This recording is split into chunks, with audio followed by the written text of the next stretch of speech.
Bonjour Franck Bonjour Annie. et bonjour à tous. Aujourd'hui, on va discuter d'assurance collective avec notre spécialiste Franck Joriot, conseiller en sécurité financière et conseiller en assurance et rente collective. Donc Franck, je te laisse la parole parce que justement, c'est toi qui connais mieux le sujet. On t'écoute. Oui, oui, donc un avant-propos rapide, d'abord d'expliquer ce que ce sont des assurances collectives. Eh bien, on parle d'avantages sociaux, c'est une panoplie de protections qui vous sont offertes par le biais de votre employeur. Donc, on parle à la base d'assurance vie, on parle à la base d'assurance médicaments qui va remplacer le programme de la RAMQ. Il va y avoir d'autres assurances santé, j'ai envie de dire, de toutes sortes, professionnels de la santé, couverture, orthèse, prothèse, chambre d'hôpital, ambulance, etc. Et ensuite, il y a d'autres protections facultatives qui peuvent être choisies, telles que l'assurance salaire, invalidité, de courte ou de longue durée, de l'assurance maladie grave, dentaire, soins de la vue, voyage, et j'en passe. Donc, à la base, c'est vraiment l'employeur qui décide avec l'assureur qu'est-ce qu'il veut mettre en place comme plan. Ce que j'ai envie de dire tout de suite, c'est que c'est quand même un plan qui, au niveau du coût, est déjà avantageux, parce que si on regarde tout ce qui peut être offert dans un plan collectif et qu'on le compare, j'ai envie de dire, à prendre toutes les mêmes protections, mais sur une base individuelle, entendons-nous, les polices individuelles vont nous coûter plus cher. Donc, j'ai envie de dire qu'il y a quand même une aubaine dans une assurance collective.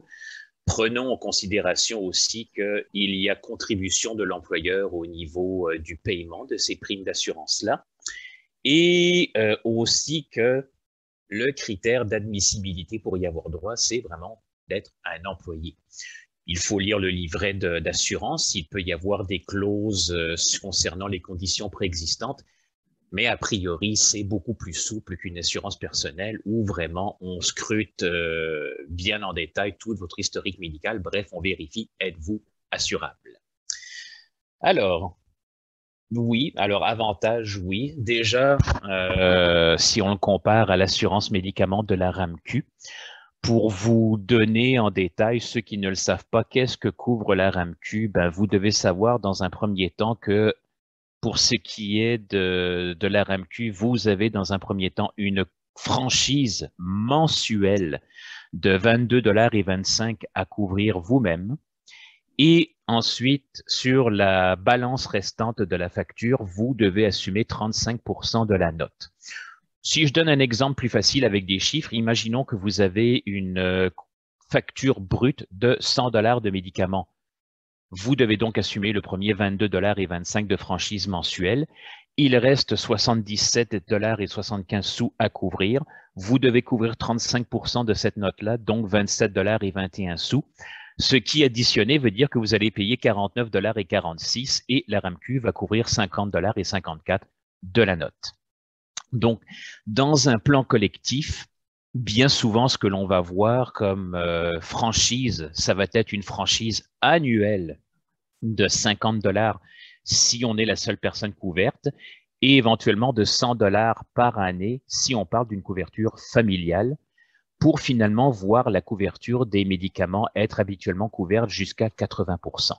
Donc oui, la couverture médicaments, en plus de ça, dans un plan collectif, va être généralement beaucoup plus généreuse que le programme de la RAMQ. Donc, tout ça, c'est bien beau. On a fait un petit peu le résumé de qu'est-ce que nous pouvons avoir sous forme d'avantages sociaux. Maintenant, on va parler un petit peu plus du contexte dans lequel on vit. Nous avons vécu le Covid, nous avons vécu le confinement et ça a encore des répercussions aujourd'hui, n'est-ce pas, Annie? Partout, on le voit à droite et à gauche. Je pense que dernièrement, aux nouvelles, ils ont annoncé que le taux de chômage était vraiment à un seuil très bas qu'on n'avait pas vu depuis des années. Et pour ce qui est des entreprises en recherche de main-d'œuvre, il y a une pénurie de main-d'œuvre. Beaucoup de personnes qui étaient auparavant employées, qui travaillaient dans des entreprises, à cause du confinement, ont dû rester chez elles. Quelques-unes se sont carrément retrouvées sans emploi. Donc, il y a eu une augmentation, beaucoup de ces personnes-là qui sont devenues travailleurs autonomes. Et quand le confinement était terminé et que les entreprises ont voulu redémarrer, si je puis m'expliquer ainsi, ben, récupérer tous ces employés, trouver de la main-d'œuvre est devenu une tâche assez ardue, merci. Donc, une entreprise aujourd'hui qui effectivement est à la recherche de nouveaux employés doit faire, j'ai envie de dire, un petit effort supplémentaire que de ne pas juste offrir un poste, mais de paraître aguichant vis-à-vis des chercheurs d'emploi, parce que les chercheurs d'emploi aujourd'hui sont vraiment en position de magasinage. Annie, si tu es d'accord avec moi, on va dire une chose que nous, on s'est rendu compte durant cette période de pandémie, c'est que l'événement étant tellement gros que beaucoup de personnes, j'ai envie de dire, de personnes comme vous et moi, ont comme beaucoup plus pris conscience de leur vulnérabilité. Alors, obtenir des protections était devenu important. Qu'est-ce que je peux dire de plus là-dessus? C'est que vraiment, le chercheur d'emploi va magasiner un poste, va magasiner un environnement, va magasiner des protections. Nous, en tant que conseillers, c'est là que l'on va intervenir parce qu'il faut dire une chose, les assurances collectives se suivent mais ne se ressemblent pas. Donc, ça va être nécessaire pour tout employeur qui veut mettre en place un plan, mais que celui-ci soit quand même solide, que l'on comprenne son fonctionnement. Je ne proposerai pas forcément le même plan pour une entreprise qui compte 50 employés et plus qu'une entreprise qui va me dire avoir 15 employés ou moins. Il faut connaître les répercussions des réclamations sur les primes d'assurance future parce que dans le cas d'une collective, on parle habituellement d'un plan qui est temporaire, renouvelable annuellement. Donc, lorsqu'un plan est en place, l'assureur, lui, quand une année va s'être écoulée, il va effectivement vérifier tout ce qui a été historique de réclamation et de décider s'il doit y avoir réajustement au niveau du coût des assurances. Disons-le franchement, si les réclamations ont été plus importantes que toutes les primes qui ont été payées, oui, il faut s'attendre à une augmentation. Donc, on peut quand même d'avance se préparer, on peut fignoler un plan vraiment sur mesure. Ça va être dans le choix des protections, ça va être dans le cas de dire on va proposer des protections alternatives, on va éventuellement suggérer de oui mettre en place un collectif, mais peut-être pour certaines protections que les employés le prennent plutôt sur une base personnelle. L'employeur, que ce soit une situation ou l'autre, a toujours la possibilité de contribuer sa part. Et puis, vraiment, il y a une question fiscale à étudier aussi, toujours très importante. Donc, vraiment, de nous contacter, de nous poser toutes les questions, puis même nous, quand on fait la prise de données de l'entreprise, des employés, de la moyenne d'âge, des protections que vous voulez prendre, on va y aller de nos propres suggestions aussi. Donc, en bref, l'idée de mettre en place un plan collectif, c'est pas juste, j'ai envie de dire, de mettre des avantages sociaux, de se soucier de la santé de ses employés, mais d'apporter satisfaction, de créer vraiment un environnement agréable pour l'employé aussi. On a parlé des assurances collectives. Il va y avoir également la question des rentes collectives, Oui. qui est aussi un plus. Franck, oui. Avant de parler de rente, il y a certains points que tu as discutés au niveau des assurances qui sont importants de souligner. Oui, l'environnement on n'est pas encore en post-pandémique, c'est pas encore fini malheureusement, même si ça s'améliore. Ça a changé beaucoup les choses. On a un phénomène de pénurie de main-d'œuvre. Donc, on a beaucoup de clients d'affaires, de clients d'entreprise. Leur grosse problématique, ils me disent, réfère-moi pas des clients, trouve-moi des employés. Donc, c'est une grosse problématique et oui, c'est plus les compagnies qui doivent se vendre aujourd'hui que les employés qui doivent se vendre. Le recrutement, c'est pas la même chose que lorsque j'étais moi-même directrice des ventes il y a une dizaine d'années, il y a 15 ans. c'est les compagnies qui doivent se vendre et oui, les employés vont chercher des avantages. Donc, offre égale, excusez-moi, ça a de la misère à sortir, à offre égale, le fait d'avoir des avantages sociaux, d'avoir des protections, ça va jouer dans la balance là, pour deux compagnies différentes. Les gens recherchent ça, c'est la raison pour laquelle ils préfèrent encore être employés versus travailleurs autonomes, c'est le fait d'avoir des protections. Une chose que tu mentionnais, Franck, aussi, c'est que des fois, on peut avoir des gens qui sont d'excellents employés, qui sont à la tâche, mais qui ont des ennuis de santé et qui ne sont pas capables de s'assurer nécessairement avec un plan personnel. Puis des fois, c'est le fait d'avoir accès à une assurance collective qui va faire en sorte qu'ils vont vouloir justement aller avec un employeur X. Donc, oui, dans la question d'attirer des nouveaux, non pas des clients, mais des employés, de les garder aussi, parce que au fil du temps, si malheureusement il y en a une personne qui est invalide quelques mois ou une invalidité un peu plus longue, le fait qu'elle ait eu un remplacement de revenu, qu'elle n'ait pas fait faillite suite à ça, mais ça va peut-être être plus facile le retour au travail par après. Là. Donc, d'avoir moins de stress, enlever le stress financier, ça peut aider après ça pour la prolongation au niveau du retour au travail. Il y a cet aspect-là. Et l'aspect aussi que pour un employeur, il est plus avantageux fiscalement d'offrir une protection d'assurance, de mettre $1 en assurance collective versus $1 en salaire. Donc, il n'y a pas de DAS sur l'assurance collective. C'est moins coûteux de mettre comme solution si on veut augmenter justement les avantages aux employés sans augmenter la masse salariale. Donc, oui, pour toute entreprise, c'est sûr que selon le nombre d'employés qu'on a dans la compagnie, comme Franck disait, dans certains cas, à 5 employés, est-ce qu'une assurance collective classique va être la solution? Peut-être pas, mais il y a d'autres solutions à ce moment-là. Est-ce que tu as des choses à rajouter là-dessus ou j'ai bien résumé, mon très cher? C'est un beau résumé et outre le fait de dire mon assurance collective comprend de l'assurance vie, comprend de l'assurance invalidité, comprend de l'assurance voyage, etc., etc., etc. J'ai envie de dire que les assureurs peuvent également se magasiner dans ce contexte-là, à savoir, outre les protections offertes, est-ce que l'assureur offre quelque chose de plus? Et je vais dire oui. Il y a beaucoup d'assureurs qui offrent à même leur programme collectif vraiment un encadrement au niveau de la santé. Ça nous propose des outils, des plateformes, enfin bref, des ressources pour être capable de se renseigner puis de consulter. J'ai envie de dire avant que le bobo éclate, c'est toujours bon. Et même pour l'employeur, un employeur qui aurait des inquiétudes, des doutes sur la santé d'un de ses employés, a accès même à ces ressources et peut consulter. Parce que, entendons-nous, quand on est malade, quand on a eu un accident, quand on est invalide, on va pas toujours bénéficier d'une belle qualité de vie. Mais dites-vous que ce n'est pas plus intéressant pour l'employeur qui se voit ne pas pouvoir disposer de son employé.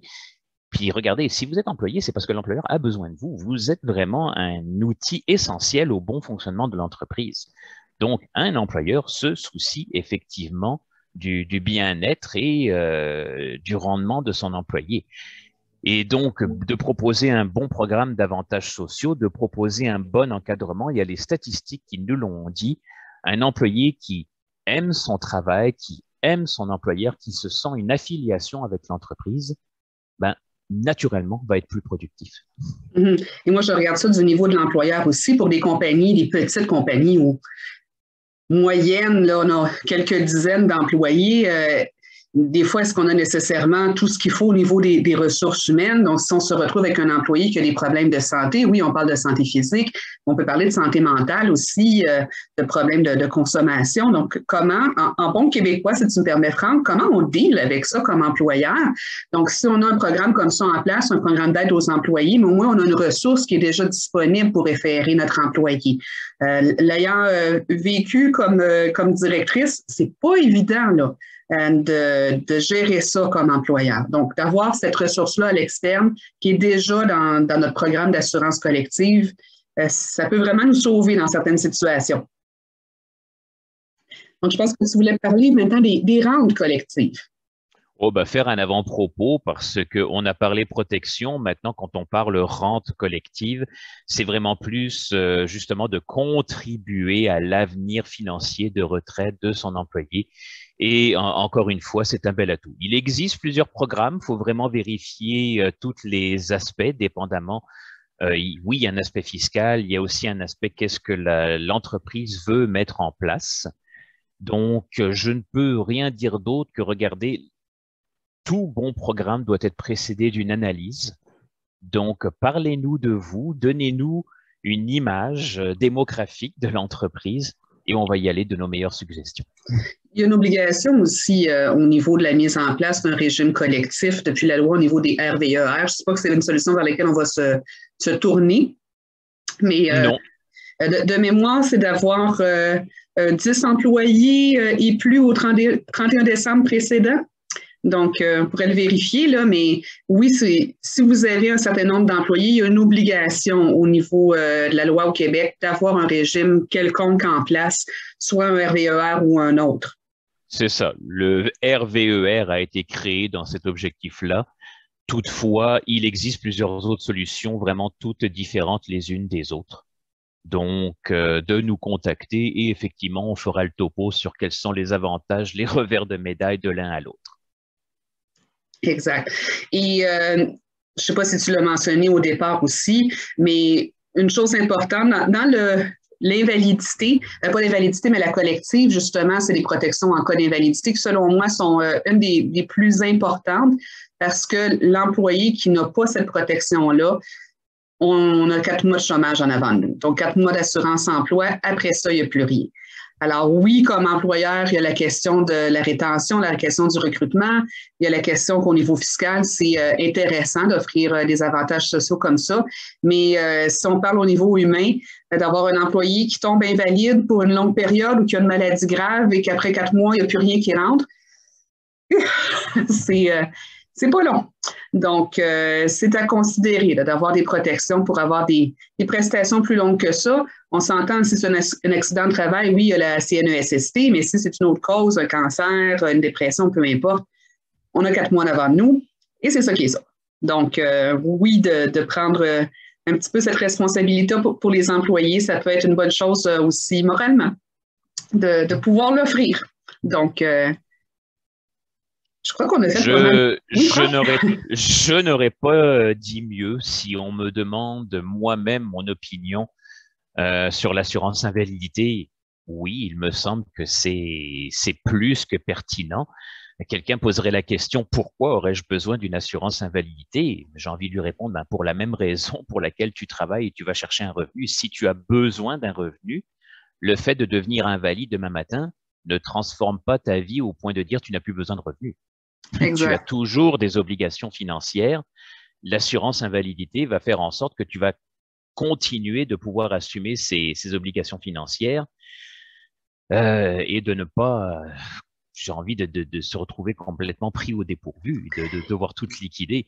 Maintenant, oui, cette assurance-là est disponible au sein d'un collectif. Il demeure que c'est une opération facultative. Devrait-on la mettre ou devrait-on laisser l'employé le choix de le prendre sur une base personnelle? Discutons-en ensemble. Ça dépend du volume aussi de la compagnie, du nombre d'employés, mais de mettre au moins quelque chose disponible, c'est important. Disponible, mais en même temps solide, parce que si on met en place un collectif, j'ai envie de dire qu'il, dès le départ, n'a pas été trop pensé, trop encadré, trop réfléchi. Il y a beaucoup de réclamations qui font en sorte que l'année suivante, il y a des augmentations épouvantables. Regardez, historiquement, on a vu des plans collectifs qui n'étaient pas renouvelés. Pourquoi? Parce que ça devenait de plus en plus cher et les employés trouvaient la facture trop lourde. Donc, du jour au lendemain, ils se retrouvent sans protection. Ils se pensent libérés d'un paiement. Mais Annie, tu sais comme moi, quelqu'un qui n'a plus de protection, à quoi il est exposé? Il pourrait être invalide ou ne plus être assurable. Et voilà. Ça. Donc, dans certains cas, oui, ça peut être des solutions alternatives au plan collectif, mais la protection en cas d'invalidité, ce n'est pas quelque chose qui arrive une fois sur 100. On dit que c'est 3 personnes, une personne sur 3 qui va être invalide plus de 3 mois avant 65 ans. Donc, c'est malheureusement très, très, très, très, très fréquent. Et dans les cas de vente rapide immobilière et autres, mais pourquoi les gens vendent vite une maison ou perdent des biens comme ça? C'est un décès ou une invalidité la plupart du temps qui sont en arrière de ça. Ou qu'ils puissent dans leur REER, qui est censé être le capital que l'on constitue pour notre retraite. Et là, c'est la retraite qui est impactée. Et voilà. Donc, vous voyez que je suis un peu sensible à ce sujet-là. Ayant moi-même été invalide pendant presque 2 ans suite à un cancer. Je le mentionne dans quasiment tous mes lives. Mais je trouve ça extrêmement important, moralement aussi, de penser à ça, là, surtout lorsqu'on a des employés. Donc, je crois qu'on a fait pas mal le tour, Franck, pour ce midi. Une vingtaine de minutes. Alors, comme je vous dis, je l'avais mentionné, les assurances collectives se suivent ne se ressemblent pas. Pourquoi? Parce que je suis convaincu que vraiment le programme doit être taillé sur mesure selon le visage, selon la forme de votre entreprise. Alors, contactez-nous. Vous allez toujours retrouver nos coordonnées sur notre site web à www.gfdb.ca. Donc, GFDB pour, c'est l'autre côté, le groupe financier du Boisé. Et sur ce, on va vous souhaiter une bonne journée, une bonne semaine. Bonne semaine, puis à la semaine prochaine.